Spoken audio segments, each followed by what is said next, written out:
ഇവിടെ ഇപ്പോൾ ഭയങ്കര ചൂടാണ് കേട്ടോ. അപ്പോൾ അതുകൊണ്ട് തന്നെ കുട്ടികൾ സ്കൂളിൽ നിന്ന് വരുമ്പോഴേക്കും അവർക്ക് വേണ്ടിയിട്ട് നല്ല തണുത്ത മാംഗോ ഷേക്ക് ഉണ്ടാക്കാമെന്ന് വിചാരിച്ചു. അതിനായിട്ട് ഞാനിവിടെ 3 മാങ്ങ എടുത്തിട്ടുണ്ട്. ഈ മാങ്ങയുടെ പേരാണ് ചൗസ. ഇത് നന്നായി കഴുകി വെച്ച മാങ്ങയാണ് കേട്ടോ. ഈ മാങ്ങയുടെ തോലൊക്കെ നമുക്ക് ചെത്തിയെടുക്കാം. അങ്ങനെ തോലൊക്കെ ചെത്തിയെടുത്തിട്ടുണ്ട്. അതിനുശേഷം മാങ്ങ ചെറിയ കഷ്ണങ്ങളായിട്ട് മുറിച്ചെടുക്കാം.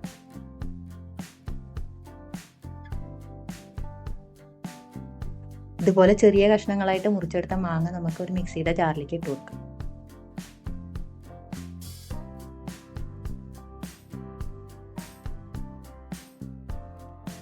അതിലേക്ക് ഒരു 2 ടേബിൾ സ്പൂൺ പഞ്ചസാര ഇട്ട് കൊടുക്കേണ്ടത്. നല്ല മധുരമുള്ള മാങ്ങയാണ് കേട്ടോ, അതുകൊണ്ട് കൂടുതൽ പഞ്ചസാരയുടെ ആവശ്യമൊന്നുമില്ല.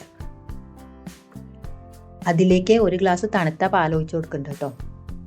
ഇത് തിളപ്പിച്ചതിന് ശേഷം ഫ്രിഡ്ജിൽ വെച്ച് തണുപ്പിച്ച പാലാണ് കേട്ടോ.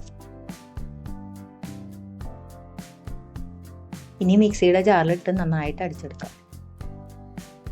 അതിലേക്ക് ഒരു 6-7 ഐസ് ക്യൂബ് കൂടി ഇട്ട് കൊടുക്കുന്നുണ്ട്. അതിനുശേഷം ഒന്നുകൂടി നന്നായിട്ട് അടിച്ചെടുക്കാം.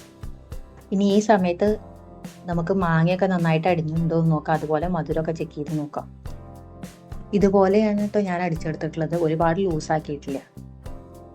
ഇനി ഗ്ലാസ്സിലേക്ക് ഒഴിച്ചു കൊടുക്കും. അതിന് മുകളിലേക്ക് കുറച്ച് ഐസ്ക്രീം ഇട്ട് കൊടുക്കട്ടെ. അതിന് മുകളിലേക്ക് ചെറുതായിട്ട് നുറുക്കി വെച്ചിരിക്കുന്ന മാങ്ങ ഇട്ട് കൊടുക്കുന്നു. അതുപോലെ തന്നെ കുറച്ച് ടൂട്ടി ഫ്രൂട്ടി ഇട്ട് കൊടുക്കുന്നുണ്ട്.